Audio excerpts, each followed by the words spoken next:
and then we'll get underway. Cool. So yeah, welcome. Happy Monday. It's so good to see you all. I wanted to start with a really quick announcement. Let me see if I can share my screen here.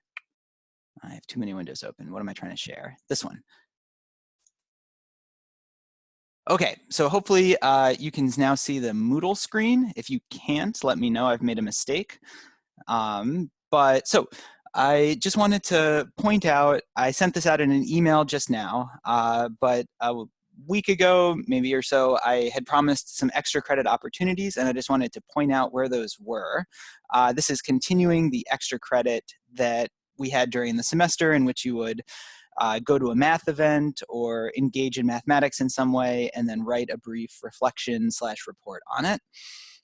So there are 3 extra credit opportunities that I've created so far. I might end up creating more. You can complete as many of them as you want, and they're all super interesting. So, you know, bonus. But you'll ultimately only get credit for completing up to 3 of them. So some of you had completed some extra credit during the semester. That's great. I already have that recorded. Even if you hadn't had an opportunity to do that before we went to distance learning, there are enough extra credit opportunities for you to get the max amount of extra credit here. And so each of these would involve watching some sort of YouTube video that involves mathematics. This I thought was a particularly good one, right? There's a million videos out there right now about the pandemic, but I thought this one did a really good job of bringing difference equations and differential equations into the mix and making it, sort of like Calc2 oriented. And so you would watch some video and write a short reflective report on it. And they're not all so dire, right? If you're sort of sick of talking about the pandemic, we've got one involving an interesting infinite series, and another one also involving infinite series in relation to fractals. So just different, ways that we can apply Calc2 or draw connections to Calc2 in these interesting applications. So that is where you can find these extra credit opportunities. Again, these are created as assignments, and you'll have until the end of April to submit them, right? So the last day of classes is April 29th. I think the last day to submit this extra credit is April 31st. So just wanted to share that with you all. Okay, otherwise, yeah, let's get into things. I'll share a different screen this time. There we go. So you were asked to, sorry, let me do this. Full screen mode. Great, so you were asked to look at these Taylor polynomials over the holiday weekend. And you were asked to watch those videos. So Taylor polynomials are a brief departure from what we've been looking at so far, right? We've been doing a million things involving series and series convergence, and then power series most recently. And so Taylor polynomials feel like a little bit of a departure. What we'll see later this week, in fact, what we'll see Wednesday, is that we'll draw these Taylor polynomials and our knowledge of series together to look at these objects called Taylor series, which will be a really, really interesting object of study sort of here near the end of the semester. But that means today's lesson does feel like a departure from what we've been doing with series. And as a result, the activity sheet or the questions that you are asked to look at sort of after the YouTube video, sort of the stuff that we're talking about today, there weren't that many questions. I think there's ultimately just 4. And so I suspect we'll get through at least a good chunk of them today. I at least want to get through 1 or 2 of the early problems and then the last problem, which I wanted to talk through explicitly. On this first slide, I just have some of the more important sort of takeaway messages from the YouTube videos, right? And from the early part of the activity sheet. And that's the actual formula for a Taylor polynomial, as well as this thing called the error bound. And what we talked about in the video was that a Taylor polynomial is an nth order polynomial that describes or is defined based on a certain function f, which doesn't have to be a polynomial. It could be something like sine of x or e to the x or what have you. But we have this nth order Taylor polynomial for a function f centered at a point A, right? So it's, focused on a function f centered at a point A. And for our Taylor polynomial p sub n, it's defined as follows. And just a couple explicit things to point out. I think we said as much during the video, but I love to make an explicit note of this, is that most of this expression, because it has a's in it, right? Like sort of all of these pieces, these are just constant numbers, right? They look a little intimidating, but because a is just a constant, I can compute what f of a is, and it's just some number, so it's just some constant. And then I calculate f prime of a, and that's just some constant. F double prime of a divided by 2 is some constant, right? 2 factorial is just 2 times 1, so it's just 2. And all of these things out front are just constants. And so even though this looks a little intimidating, this really is a polynomial in the sense that when I plug in a specific a value and I calculate all of this, most of these things are constants, and then I have these x's, like here's an x expression, here's an x squared, here's an x to the n. And of course, the a's confuse things a little bit, but as we saw in the video, it's still just an nth degree polynomial, and things get simpler when we look at the case where a equals 0, and that was the so-called Maclaurin polynomial. So let's clear that. Right, so one of our goals is to be able to compute different Taylor polynomials around certain functions f at certain points a, and be able to recognize patterns to extrapolate a formula. And typically that will involve calculating the first few terms, and then once we notice a pattern, sort of writing it into our summation notation. We also have this issue with the error bound, which we'll return to before the end of today's little lesson. Cool. So I think we're just going to jump into some problems here. I'm going to pause, take a sip of coffee. Any questions about anything, just sort of right off the bat before we get into things?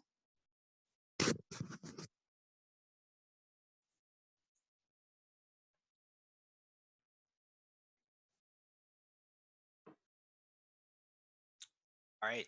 Okay, cool. Yeah, let's just dive right in then. So let me see. So one of our most important examples is going to be the function e to the x. Most important because it has a nice pattern, because e to the x is an extremely important function, and because I guess we'll just see this example come up a lot in different applications, both today and then down the road.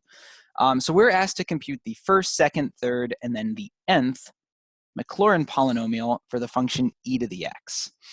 And so as a reminder, so the Maclaurin polynomial, right? First of all, our Taylor polynomial had the form, right? So it was the sum as k goes from 0 to n of an expression of the form f n of a over n factorial. This was the nth derivative of f evaluated at the point a over n factorial times the expression x minus a to the n. And as we said, this actually simplifies down a fair bit when we're looking at a Maclaurin polynomial, which is just a Taylor polynomial centered at 0. So in those cases, we just have a equals 0, and so this simplifies in the sense that instead of having f to the n of a, that would be f to the n of 0, again, the nth derivative of f at 0, and then instead of x minus a raised to the n, that just simplifies down to be x to the n, and it just looks a little nicer. Right, and so that's going to equal, at the 0th term, that'll just be f of 0 times x to the 0 over 0 factorial. 0 factorial is just 1. X to the 0 is just 1. So this is really f of 0 plus f prime of 0 over 1 factorial times x, that's right, plus f double prime of 0 over x squared, whoa, no, not at all, f double prime of 0 over 2 factorial times x squared, plus dot, dot, dot, up to fn, fn of 0, x to the n over n factorial. And I realize as I'm saying this out loud, I probably should fix some of my notation here. Since k is the thing ranging from 0 to n, I actually think this should be, let's see if I can fix this in this nice way here. This should just be fk of 0 over k factorial x to the k. Right, so it's allowed to, so k is allowed to change here, starting at the 0th term and then the first, second, dot, dot, dot, up to the nth term. So this is our formula for the Maclaurin polynomial, and when we go to calculate it for e to the x, we're going to have to record some information, right? Namely, in order to calculate these expressions, I really need to know what f of 0 is, f prime of 0, f double prime of 0, and so on. And so what I'll usually do just ahead of time is record some of that information off to the side, right? So because f of x is e to the x, we're going to get f of 0 equals e to the 0, which is just 1. We'll get f prime of 0, right? Well, the derivative of e to the x is just e to the x. So f prime of x is e to the x. F prime of 0 is just e to the 0 again. And e to the 0 is 1. And everything here just simplifies down really nicely. And so all of those coefficients are just 1, right? F raised to the n of 0, that's the nth derivative of f. It's, again, just e to the x.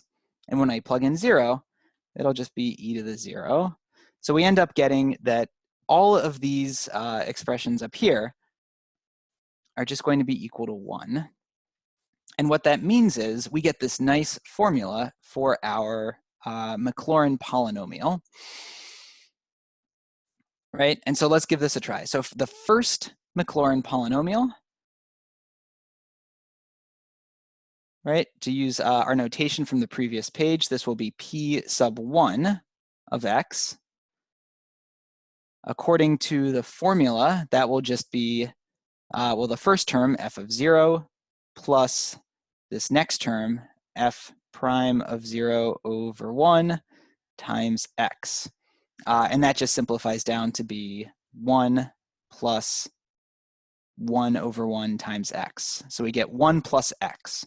And the first Taylor polynomial in this case is 1 plus x. The second Taylor polynomial, right? So the second Taylor polynomial is going to be p sub 2, right? And that will just be the first 3 terms, right? The 0th order, first order, and second order terms. And when we look at that, what we'll end up getting is that will be, I'll write this out one more time. F of 0 plus f prime of 0 over 1, it's really 1 factorial, times x, plus f double prime of 0 over 2 factorial times x squared. And what that simplifies down to is just going to be 1 plus x plus, in this case, it'll be 1/2 x squared, which I'll probably actually just write as x squared over 2. So that's our second order Taylor polynomial, right? Our degree 2 Taylor polynomial. We're starting to see a pattern here, which is great. I mean, maybe we saw the pattern a little while ago, which is also great. But for the third order Taylor polynomial, we'd get p sub 3 of x. That's going to be the third order polynomial. That'll just end up being 1 plus x squared over 2 plus, now for the third term, it's going to be our f triple prime of 0, which is just a 1. It'll be divided by a 3 factorial, right, which is a 6. I'll just go ahead and yeah, I guess I'll put a 6 there for now. And then we're going to get an x cubed. If we wanted to add on a fourth term, right? If we wanted to get our fourth term polynomial, right, we would just add on the next term, which would be a 1 over 4 factorial. So that's 1 over 24, x to the fourth, and so on, right? I'll do one more just because it's kind of fun. For the fifth, we'd get p sub 5. And for p sub 5, we would add on an x to the fifth over 5 factorial, which is 120. So one of the things that we can notice here is, in fact, that these Taylor polynomials are additive in the sense that if I wanted to go from my first Taylor polynomial to my second, I would take my Taylor polynomial, my first order Taylor polynomial, and then add on this one additional term. Right, to get to the third order Taylor polynomial, I would add on a third term. To the fourth, I'd add on a fourth term. And to the fifth, I'd add on a fifth term. But it's not like I'm radically changing the stuff that came before it, right? In other words, let's say my third order Taylor polynomial is sort of embedded in my fifth order Taylor polynomial. Those lower order terms aren't actually changing. They'll stay the same, as evidenced by the fact that we're using the same formula. And now if I want to come up with a formula for the nth order Taylor polynomial, I can do that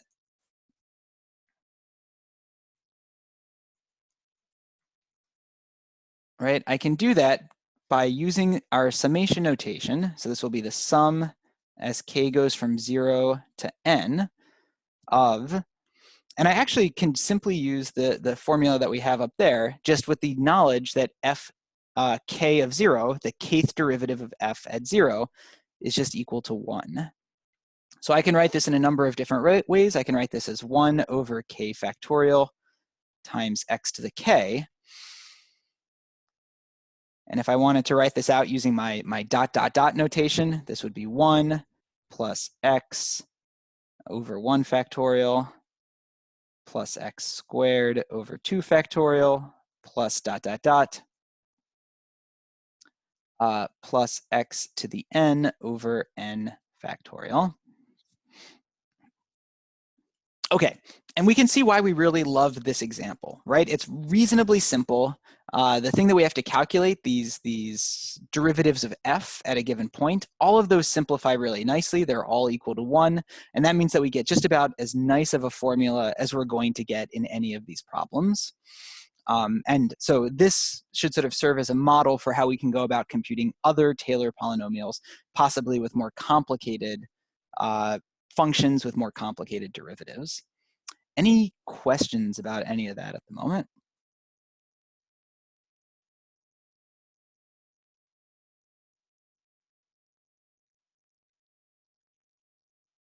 I wanted to ask, it's gonna seem kind of random, but I wanted to ask if 1 to the raised to the infinity equals e. Oh, okay. You're right. Does seem a little random. Let's talk about that for a second. So the question, I'll repeat it in case we couldn't hear it. The question was about the expression 1 to the infinity and what that was equal to, or how we interpret that. So of course, the expression, I'm going to make a little box here. This is a fun aside. Make a little box here, talk about that. So the expression 1 to the infinity, first of all, isn't really, oh my goodness, hang on, let's get my pen back. There we go. So the expression 1 to the infinity is not, as written, a well-defined expression, right? 1 to the infinity, it doesn't make sense. You can't plug it in a calculator, specifically because, because infinity is not a number. We run into trouble if we treat it as a number. So where infinity often comes up in calculus, right, where this expression often comes up in calculus, is this is often a form that a limit can take, right? This is a form that appears in limits.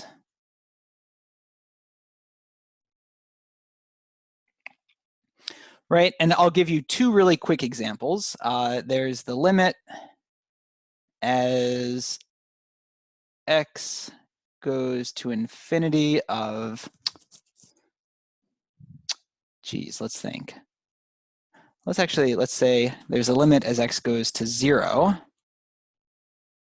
from the right-hand side of, I don't know, cosine of x in parentheses raised to the negative ln of x. Why not? That seems sufficiently weird. And for a second one, let's write the limit as x goes to infinity of 1 plus 1 over x raised to the x. Okay, so in both of these cases, we notice that as our x value gets closer and closer to, in this case, 0, let's say, the expression in the parentheses gets closer to cosine of 0, which is 1. The expression up here gets closer to ln of 0, which is undefined, but we understand in limit expressions is going towards infinity, right? Or this is negative infinity. And that's true because, right, the ln function has that vertical asymptote at 0. So as we approach 0, our function is going down towards, or the ln function is going down towards negative infinity. So this looks like, right, this looks like 1 to the infinity. This one down here also looks like 1 to the infinity, because as x goes to infinity, that piece goes to 0. So this whole thing goes to 1, and we get a 1 raised to an infinite power. So that's what these limits look like. How do we interpret the limit, though? Well, as you might recall from our good old Calc 1 days, 1 to the infinity isn't just a form that appears in limits. It is an indeterminate form, right? So it's an indeterminate form. And so we would need to apply L'Hopital's rule to actually calculate these limits. And this was the kind of L'Hopital problem that was super challenging because it involved exponents and you'd have to use logarithms to cancel them out. But because it's an indeterminate form, Jose, it can actually equal anything, right? The limit, a priori, the limit ahead of time isn't clear what it could be. Maybe the limit is 0, maybe the limit is e, maybe the limit is infinity, maybe the limit is 20. It's unclear. I chose this second example, right? The second example is sort of a classic example in mathematics because that limit actually is equal to e after the dust settles. And that came up possibly in one of the videos or in a recent lecture. I feel like this came up recently. It feels familiar. But we talked about this in Calc 1 when we were looking at L'Hopital's rule. This top limit, I don't actually know what that goes to. I tried to come up with an example quickly that I already knew the answer to, and I failed to do that. So this one goes to question mark. Okay, A I fun, understand. yeah. A fun thing you could do if you're, trying to fill the time later today, drink a nice cup of coffee, try to figure out what that limit is. I don't actually remember, or I can't, I don't know it off the top of my head. Anyway, sorry, that was a total aside. So let's get back on track. Okay, so we've calculated our Taylor polynomial for the function e to the x. Great. I'm going to clear all this. Let's see what else we've got going on. I think the next two problems are reasonably similar. Calculating our Taylor polynomial or our Maclaurin polynomial for a given function. Problem 2 asks us to do this for the function g of x equals ln of x plus 1. And then problem 3 asks us to do a Taylor polynomial for a different function centered at a different x value. And I think we have time at least to do one of these, possibly to do both. Let's go ahead and take a look at this second one here. Actually, yeah, I think we'll have time to do both. Let's just dive right into it. So again, we will need a little bit of scratch work in which we calculate our function g and its different derivatives, because that's going to be the one thing that really changes from problem to problem. So here we've got g, because this is a Maclaurin polynomial, we're centered at g equals 0, or at, I'm sorry, at x equals 0. So we'll need to calculate g of 0, g prime of 0, g double prime of 0, and so on. And let's take a look at this. So g of 0, well, that's going to equal ln of 0 plus 1. That's just ln of 1. And ln of 1, as we know and love, ln of 1 is equal to 0. So g of 0 in this case is equal to ln of 1, which is 0. Let's keep computing. I'm going to do this in two separate steps. I'm going to calculate g prime, and then I'm going to plug in 0. So g prime of x, right, that's the derivative of this function. So g prime of x is going to equal 1 over x plus 1. And once I've calculated that, I get g prime of 0 is what I get when I just plug in 0. That's 1 over 0 plus 1. That's just going to equal 1. Let's also get the second derivative, so g double prime of x. So let's take a look at this. That's going to be the derivative of this function here. And to calculate that, what I might want to do is I could rewrite this as x plus 1 to the negative 1. And if that's x plus 1 to the negative 1, then by the chain rule, this becomes, the second derivative becomes a negative x plus 1 to the negative 2, right? It was a negative 1 times the thing in the parentheses raised to the negative 2. And then by the chain rule, right? We don't want to forget the chain rule. We would multiply by the derivative of the inside. But in this problem, the derivative of the inside is just 1. So there's this extra times 1. Great. And so when I calculate that and I plug in 0, I'm going to get g double prime of 0 is equal to negative x plus 1. So that's 0 plus 1 to the negative 2. So that's going to be negative 1 times 1. That's just going to be negative 1.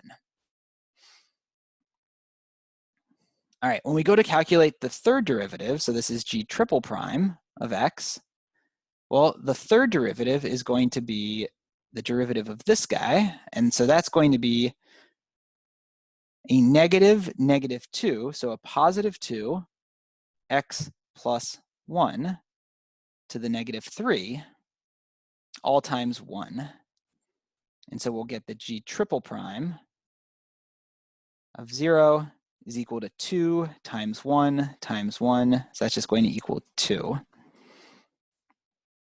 Okay, let's do, actually, I'm going to do two more of these really, really quickly. So we'll calculate g quadruple prime, right? So this is the fourth derivative of g. So if we calculate that at our point x, that's, or at x, that's going to be the derivative of this. That negative 3 will come out front, and so we will end up with a negative 6 x plus 1 raised to the negative 4 times 1. And so if we plug that in, we'll get g to the fourth at 0. Fourth derivative of g at 0 is equal to negative 6. And one more, if we calculate the fifth derivative, we're going to end up with, so here we have this negative 6. We're taking the derivative of this piece, so we get the negative 6, and then the negative 4 will come out front. And so we'll get a positive 24 x plus 1 to the negative 5 times 1. And so the fifth derivative of g at 0 will equal positive 24. Okay, and now let's try to consolidate. I'm gonna extend my Scratch workspace here. Let's consolidate. So the numbers that I care most about, first of all, I have g of 0, which is just 0. That's fine. That's just going to mean that I have a 0 constant coefficient. But then I'm going to have these numbers. I'm going to have this 1. I'm going to have this -1. I'm going to have this 2. I'm going to have this -6. I'm going to have this +24. If I had to guess what I thought the next 1 or 2 would be, right? What do I think this would be? The 6th derivative of g at 0. And what do I think this would be? The 7th derivative of g at 0. Yeah, maybe in the chat, we'll keep this a little interactive. In the chat, what do you all think for that 6th derivative? What should that be?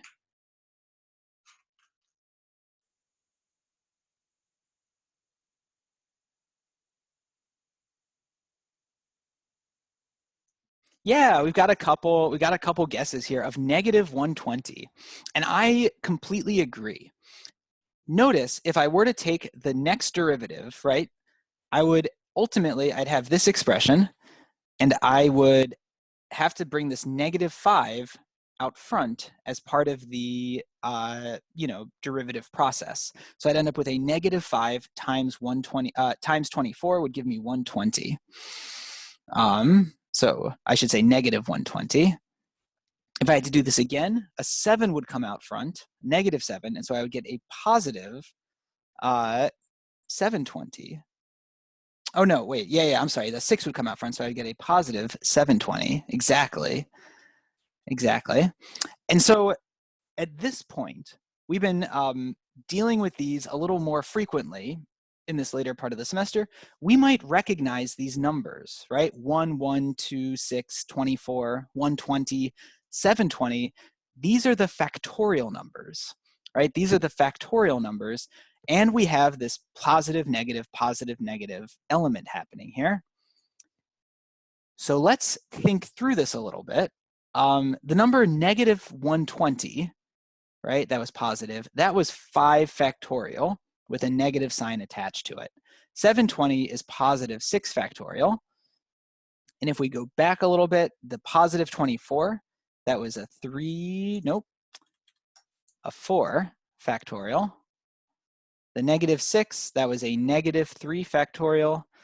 And then we had our 2. We had our -1.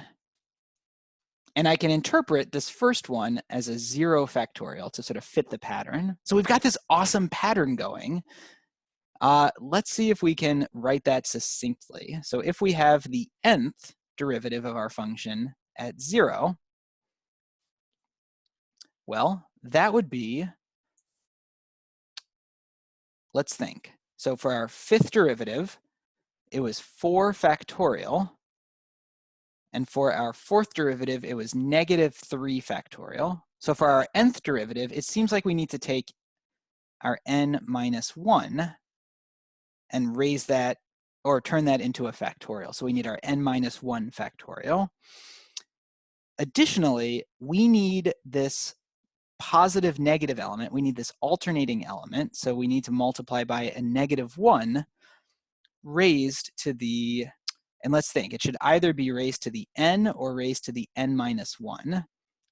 So for our 4th derivative, we ended up with a negative power, or a negative coefficient, while for our 5th derivative, we ended up with a positive coefficient. So we probably want this to be -1 raised to the n+1, right? To guarantee that when I have a odd number n, I get a -1 raised to an even power, which will make it positive.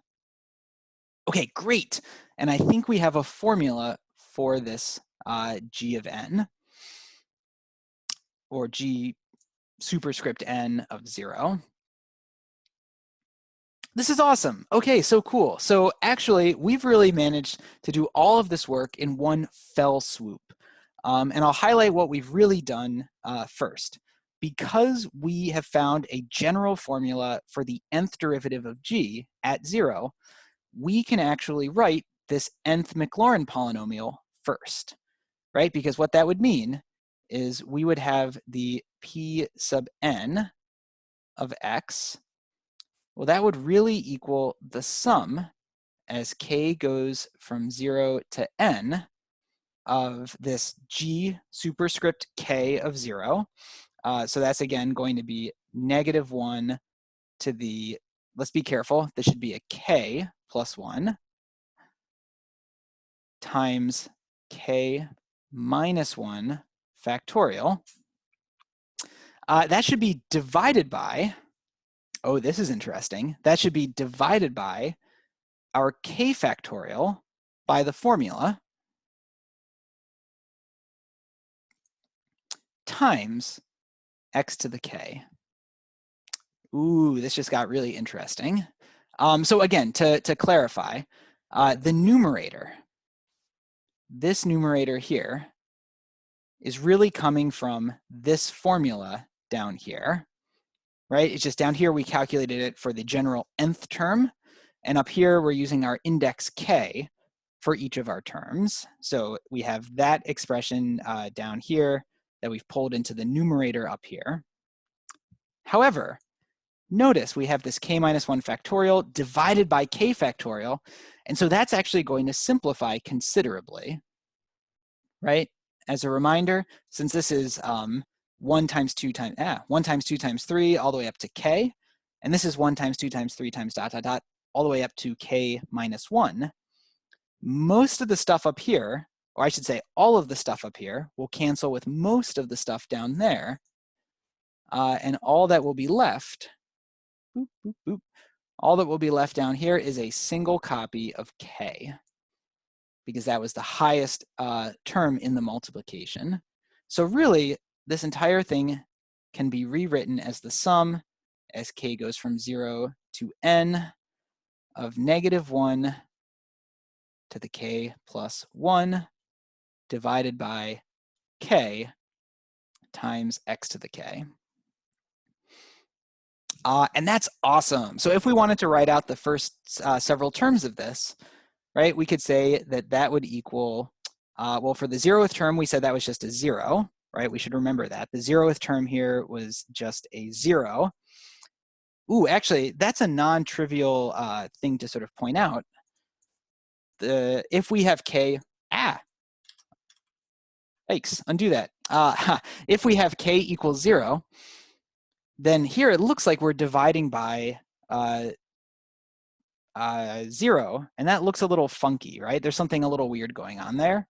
However, it turns out we don't actually care about the 0th term, because when k equals 0, our expression was just 0. So maybe to avoid any ambiguity, let me go ahead and rewrite this. Instead of k equals 0, let me just start it at k equals 1. That avoids the potentially icky expression where I'm trying to divide by 0, because it turned out that didn't actually matter.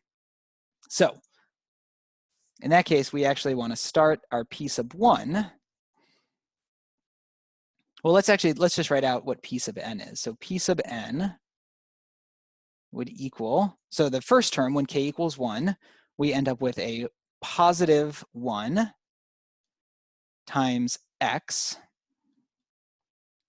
For our next term, we're going to get a minus, right? When k equals 2, we would get a negative 1/2 x squared. So I'll write that as an x squared over 2, plus, when k equals 3, we would have an x cubed over 3 minus an x to the 4th over 4 plus an x to the 5th over 5 minus a ... up to the nth term, which will be either a plus or a minus, depending on whether n is even or odd. So a plus or minus x to the n over n.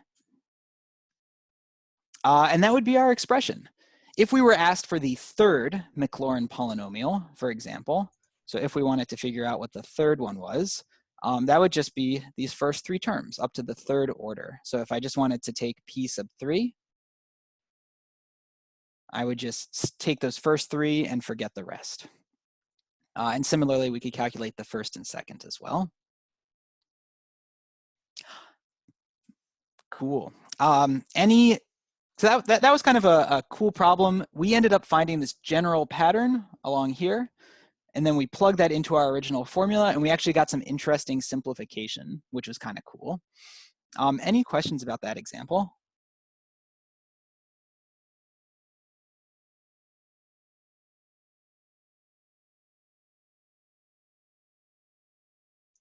All right, let's jump into it, or let's keep going.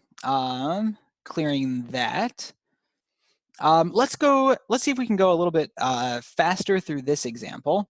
The big new thing in this example is going to be that we are centering our polynomial at a new point, x equals 4, which for all intents and purposes, this could be written equivalently as centered at a equals 4. That was sort of the language that we used, right? Or we used that a value in our formula.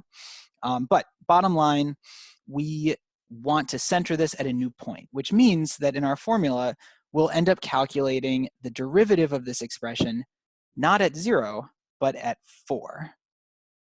So again, let's leap into the scratch work. So we need to calculate not f of 0 anymore, but f of 4. And f of 4 would be 1 over 4 minus 1, so that's 1/3.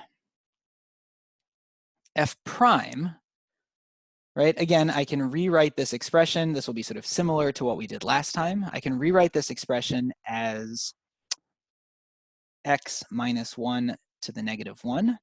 And so when it comes time to take the derivative of this, the derivative of this becomes a negative x minus 1 to the negative 2.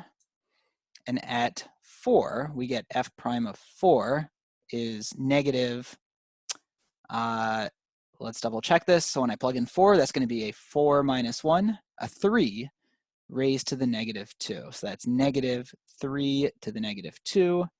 But that could be written as negative 1 over 3 squared.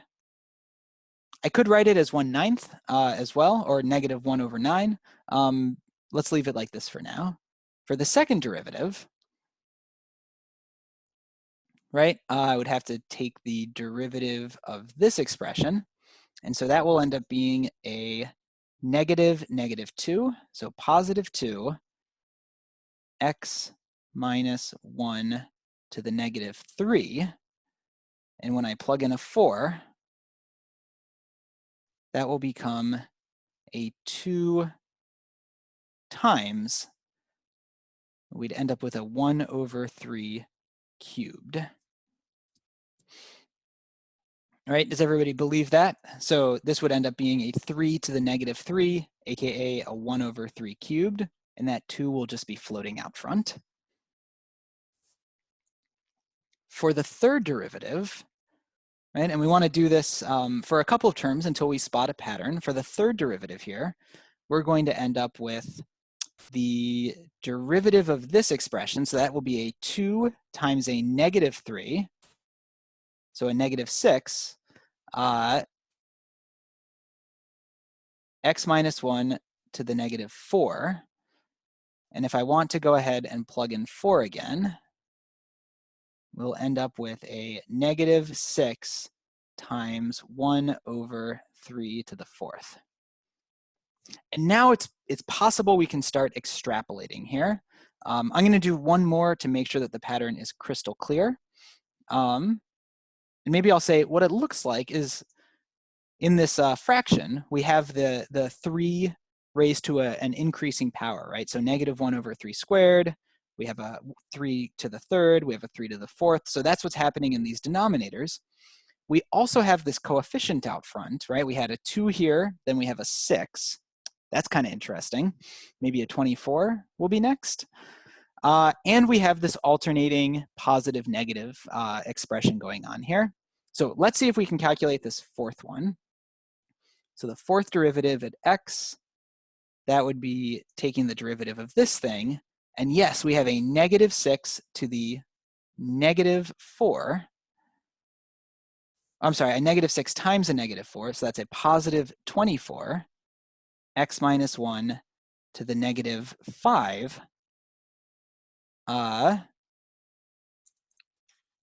Sorry, yep, full stop. And then if I want to plug in 4, we would end up with a 24 times a 1 over 3 to the 5th. And now I think we're in a position where we can make a claim about what's happening here. It seems like, and again, I'll highlight the coefficients that we really care about. So we've got a third, we've got negative 1 over 3 squared, we've got 2 over 3 cubed, negative 6 over 3 to the 4th, and 24 over 3 to the 5th. It seems like what's happening here is that when we look at the nth derivative at 4, we are getting an expression that involves the factorial, right? This 6, that was 3 factorial. This 24, that was a 4 factorial. So for the 4th derivative, we had a 4 factorial. For the 3rd derivative, we had a 3 factorial. For the nth derivative, it seems like we're going to have an n factorial. In the denominator, we're going to have a 3 raised to the n plus 1. And then we have this alternating expression. So we have a negative 1 raised to the, and it seems like in this case, it should just be a negative 1 raised to the n, right? Because in our first term and our third term, the expression was odd, while in the second term and the 4th term, so our even n values, the expression was even. So we end up with this negative 1 to the n. So I believe this should be a formula that describes what we've been seeing so far. All right. So with that in mind, let's take a look and try to calculate this p sub n of x. So p sub n of x, by the formula, should be the sum as k goes from 0 to n of, and now we have our f sub n, or f superscript n, the nth derivative of f at 4, which, as we just said, that's going to be n factorial over 3 to the n plus 1 times negative 1 to the n. Oh, and I'm doing that thing again, where because I'm going as k is my index, these should all really be k's instead of n's. So sorry about that. Let's fix that quickly. This should be a k factorial over 3 to the k plus 1 times negative 1 to the k. Okay, great. So that's our fn at 4. But that should all be divided by n factorial, or rather k factorial. One of these days I'll stop doing that. K factorial times x minus 4 to the k. And we have our formula. All that's left now to do is a little bit of simplification, which let's go ahead and do it. So I'm going to try to write this as simply as possible. The first thing, and maybe the thing that I definitely want you to observe, is that these factorials actually cancel, right? This is in the numerator of the numerator. So this is in the numerator. This is definitely in the denominator. And it turns out that those completely cancel out. And so all that's left is this negative 1 to the k and this 3 to the k plus 1. And let's see if we can write that. So we would end up writing the negative 1 to the k, that stays in the numerator. The 3 to the k plus 1 ends up going into the denominator. And we end up with an x minus 4 raised to the k. Okay, and if we got to this point collectively, I would be really happy. This is a great looking formula. I'm going to pause there for a second, see if there are any questions about that. And then I'm going to try to simplify it one step further. But I think this is a great potential stopping point.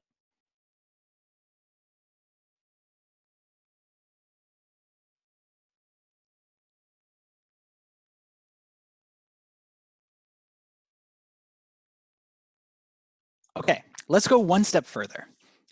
So at the moment, we've got it looking like this, and that's fantastic. If I wanted to simplify this just a little bit more, I could make a really, really clever move. And I'm going to do that right here. The clever move is that I could rewrite the 3 to the k plus 1 as just 3 times 3 to the k. Right? And so I'm going to rewrite the 3 to the k plus 1 as that. Cool. Why did I do that? Or why do we want to do that? Well, notice now that every single expression is being raised to the kth power. We have a -1 to the k, we have a 3 to the k, and we have an x minus 4 to the k. So we have this extra 3 floating around in the denominator, but I could rewrite this as, let's say there's a 1/3 there, so sum k goes from 0 to n. So that extra 3 is giving us this extra 1/3, but everything else can be consolidated into a single parenthesis raised to the power k. So we've got our -1 times x minus 4 over 3 raised to the k. And that's just too cool, right? So we've simplified this all down considerably. And maybe as a bit of, I don't know if I would call this foreshadowing or just kind of something interesting. This loosely, yeah, maybe I'll call it foreshadowing. This looks like something of the form c times r to the k, right? And so this kind of looks like a sum as k goes from 0 to n of something geometric. I'll put it like this. This kind of looks geometric, right? It sort of looks like a geometric series. Of course, it's not a series. It's not an infinite series, but it looks like it has this geometric structure to it. And we might remember that things with a geometric structure to it, or geometric series specifically, had a nice formula for convergence. And the thing that it converged to sort of kind of looked like that. So that's a little vague, and I want to leave it a little vague and a little hand wavy, but I just think it's really interesting how this example, we can simplify it down into a nice geometric looking structure. And we know something about how geometric structures converge. So there is something deeper happening here, which we'll probably tease out in more detail in lessons to come. So, but that being said, if you were asked to simplify this down and you got it to this point, I would be super happy. I think that's a great place to simplify this down to. And it gives us a nice formula for the nth order Taylor polynomial. Okay, great. I want to, for our final example today, I want to talk about something a little different, and I think we've left ourselves the perfect amount of time to do this. Problem 4, which is a little different than the others. Problem 4 deals with this error, right? And so the idea here is that our Taylor polynomials or Maclaurin polynomials are supposed to nicely represent the functions that they're based on up to a small amount of error. And we might be interested in knowing how big or how small this error is. This comes up all the time in numerical approximations, right? Or in making approximations for functions. And it comes up all the time in computer science and how computers actually design calculators. So if I wanted to plug, let's say, e to the 20 into my calculator actually is really bad at dealing with e. But my calculator is really good at multiplication, addition, subtraction, and division. In other words, my calculator is really good at creating polynomials. And so if I wanted to calculate e to the 20, and I plugged it into a calculator, what my calculator might do is not actually calculate e to the 20. It might instead calculate a Taylor polynomial approximation for e to the 20 and make sure that it did it up to a very small level of error, right? Or a very high degree of accuracy. So the number that my calculator spits out isn't technically e to the 20, but it's a Taylor polynomial that is so close to e to the 20 so as to be virtually indistinguishable. And so for those kind of applications, it's actually really important for us to know how close our Taylor polynomial is to the expression that it is representing. Here's I think actually, I should have just said this. Here's an example other than e to the 20. What about just the number e? We know that e is 2 point something, but what is e up to several decimal points? This problem asks us to try to calculate a Taylor polynomial for e to the x and use it to approximate the number e up to 6 decimal points of accuracy, right? This 10 to the negative 6, that's just equal to 0.1, 2, 3, 4, 5, 6, right? It's a 0 with 5 zeros and then a 1 after the decimal point. So we are trying to calculate e up to this degree of accuracy, trying to be very, very, very, very accurate. And we want to know what order Taylor polynomial should I go out to get a really phenomenal approximation for e. Okay, so this is a slightly more challenging problem. It involves our error bound. And so I want to set this up a little bit. First, we know the Taylor approximation for, so m, there's a question about whether m equals a degree of accuracy. So m does not quite equal a degree of accuracy. I'll come back to that capital M and what it represents in just a moment. But that's a great question. Keep that in mind, and let's see in a moment if we've answered that. So yeah, let's see here. So first of all, the relationship between a function and its Taylor approximation. We know that the function e to the x has a Taylor approximation of 1 plus x squared over 2 plus x cubed over 6, but I should write it as 3 factorial, right? This 2 was really a 2 factorial. Here there's secretly a 1 factorial, 0 factorial, plus x to the 4th over 4 factorial, plus dot, dot, dot, up to plus x to the n over n factorial. So e to the x has a Taylor polynomial approximation that is equal to this. And what that really means, right, I could write this in 2 different ways. I could say that e to the x looks approximately like this Taylor polynomial approximation, right? They look approximately the same. But what I could also do is I could say that e to the x is equal to this Taylor polynomial approximation plus an additional remainder term, which we said in the video, we called it r of x, right? So this function is approximately equal to this function. What I mean by that is it's actually equal to this function plus a very small function, this r of x, which is the remainder and is super, super tiny.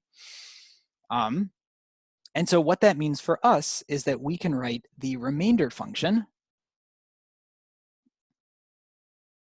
That's just e to the x minus the Taylor polynomial, right? I can subtract this piece off to the other side. And by throwing up some absolute value signs, I get the so-called error function, right? The error function was the absolute value of the remainder, just to make sure that it was positive. So the error is equal to the absolute value of p sub n of x minus e to the x. And because the absolute value, you can flip the order and it doesn't matter. I'll write it like this, just to make this look like it does up here. So notice that this expression up here is really just this expression in the particular circumstance when x is equal to 1. right? P sub n of 1 minus e to the 1. And so our real question here is, if I'm trying to make sure that this is less than or equal to 10 to the negative 6, I can accomplish that by making sure that my error is less than or equal to 10 to the negative 6, right? Because if my error is less than or equal to 10 to the negative 6, and my error is equal to that, well then, then this will be less than or equal to 10 to the negative 6. So the real question is, can I make sure that my error is less than or equal to that? And so that is going to be where we come up with this error estimate. So hang on, I'm going to erase just this piece over here. Erase, erase. I'm going to rewrite. So we are trying to make sure, I'll even write it like this. I'll say we want the error to be less than or equal to 10 to the negative 6. Okay, I'm going to leave this up. It'll be superimposed and look kind of ugly, unfortunately, but I'm going to scroll back to look at this error bound. So ignore the ugliness up here. Let's focus on this error bound. The error bound is our key to making this kind of estimate. The error bound said that if our function has derivatives that all exist, so up to the n plus first derivative, if all of the derivatives exist and are continuous, then I can come up with a bound for my error, right? Again, this expression down here is just my error at a point C. And in our example, our C value will be equal to 1.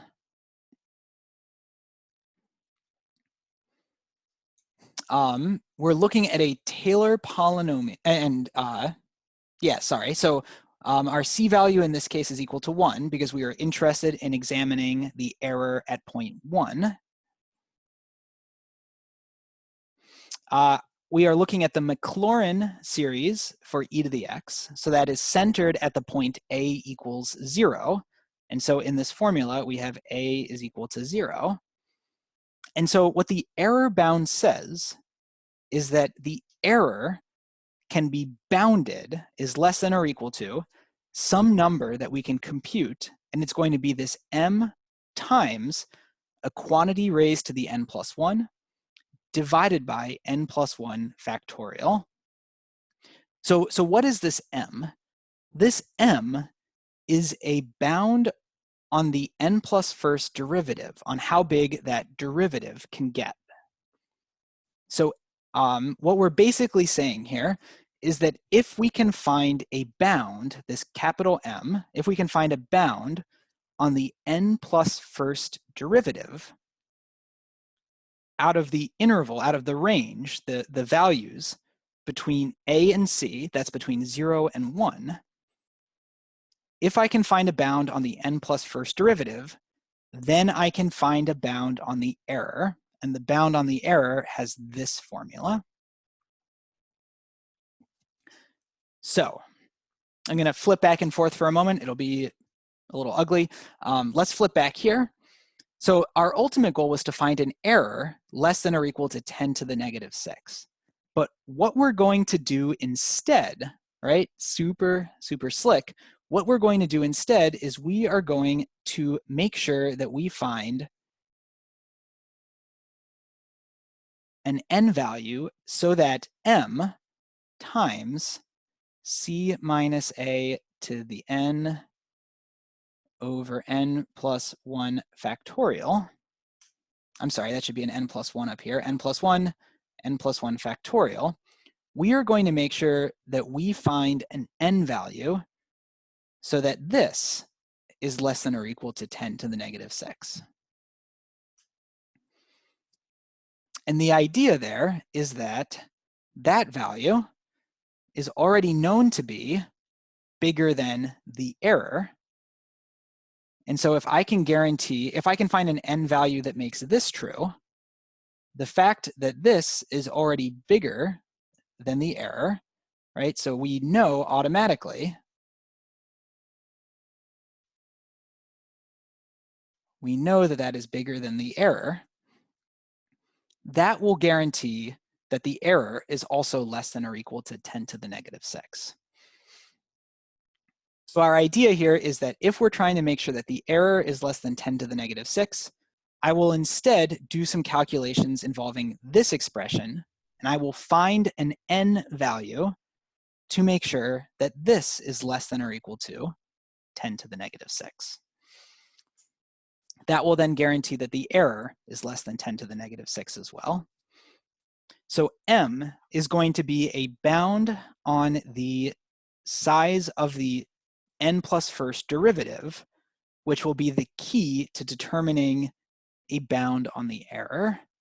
And Gabrielle, I hope that helps answer that question about what m is here. So let's see.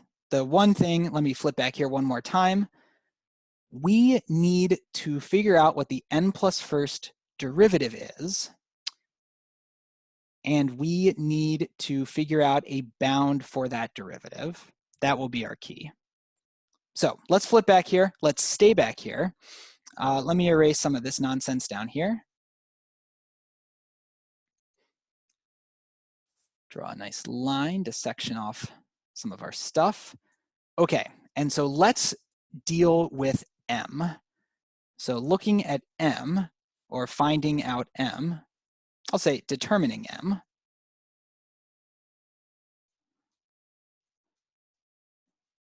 We know from our formula, or we know from the statement of the error bound, that we should find an m such that the nth derivative of our function is less than or equal to m for all m, or for all u, in the range from a to c. A was the point that we're centering our Taylor polynomial around. In this case, it's 0. And c was the point that we're plugging in. In this case, c is equal to 1 from up here. So in this case, this should be for all values between 0 and 1. So we're in luck in this example because we're dealing with e to the x. So f of x equals e to the x. The derivative is e to the x. The second derivative is e to the x, et cetera, and the nth derivative is e to the x. So the real question is, if I try to take the expression e to the u,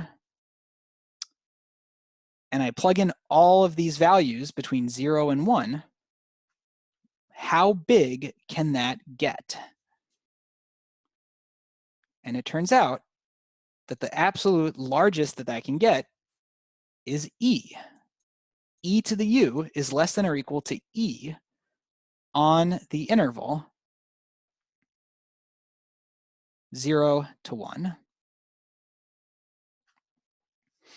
Right, now to see this, maybe we believe this, but to see this, let's draw a real quick picture. Right, again, this will be the graph of, I should write that out, this will be the graph of the nth derivative of our function. This will be the graph of the nth derivative of our function.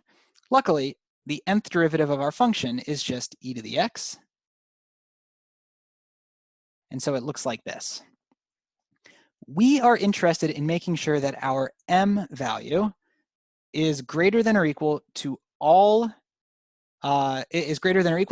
function values here between 0 and 1. So what we can do is we can mark off where 0 is. There we go. We can mark off x equals 0. We can mark off x equals 1. And then the question is, for all of the x values in this range, can I find an m that is bigger than or equal to the absolute value of the function in that range? And so we see that yes, we can do this. In fact, if I look at this height right here, right, that's a height of m equals e, and all of the function values between 0 and 1 have or all of the x values between 0 and 1 have a function value less than that height, less than e. So that, on that interval, our nth derivative achieves its maximum height here at the right endpoint, and that's at a height of e.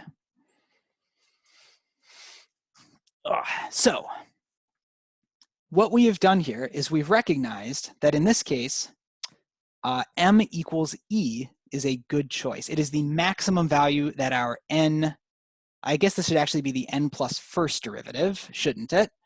But this is the maximum value that the n plus first derivative will take. And so we can say here m equals e is a good choice, right? Just meaning it's a good bound on how large this n plus 1th derivative can get. So once we've decided that m equals e is a good choice, now let's turn back to the original question, right? The original question was to find an n value to guarantee that this was true, aka find an n value so that this is true. So let's determine n now, determining n.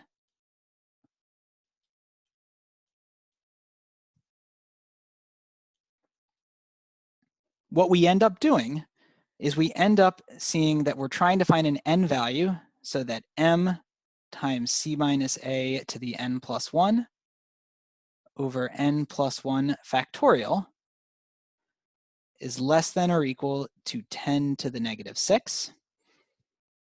But that formula, the m is just an e. C minus a, we said that was 1 minus 0, or 0 minus 1, in absolute value signs raised to the n plus 1. So this becomes an e times 1 over n plus 1 factorial is less than or equal to 10 to the negative 6. But that just becomes e divided by 10 to the negative 6 is less than or equal to n plus 1 factorial.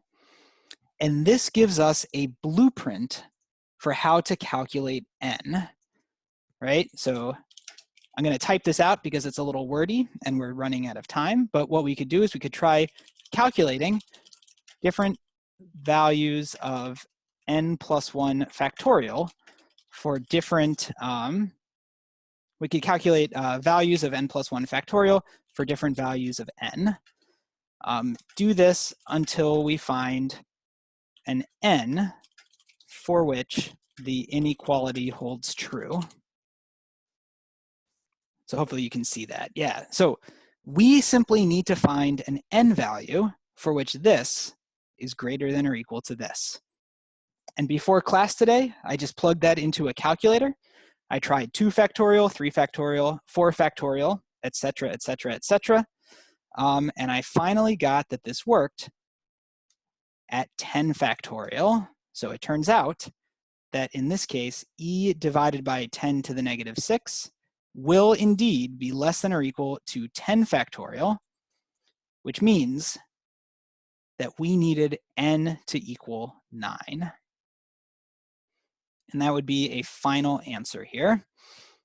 So to summarize, if I wanted to calculate e to the, just the number e to itself, if I just wanted to calculate e, accurate to 6 decimal places using a Taylor polynomial or a Maclaurin polynomial, I would need to go out to the, or I could be guaranteed to have an accurate representation if I went out to the nth order Taylor polynomial. And so that would give me a very, very, very accurate estimate for E. So that brings us right up to time. I'm sorry, about 2 minutes over, I apologize. But a problem of a very different vein, different color, a little more numerical analysis-y, but one that I thought was well worth going through. And fun fact, this is actually how your calculator, or a typical calculator, will calculate E. So if you just typed E into your calculator and you get some long decimal expansion, your calculator isn't calculating E per se, it's calculating a Taylor polynomial approximation for E, and that's what it's returning to you. And it's just using a large n value, like n equals 9, say, to make sure that the number it's giving you is accurate up to so many decimal points. So a fun little insight into how your calculator works, and a fun little way to end this Taylor polynomial class. So I'll stick around for a couple minutes if anybody has any questions, but otherwise, have an absolutely wonderful rest of your Monday, and I will see you all just a little bit later. So take care, everybody.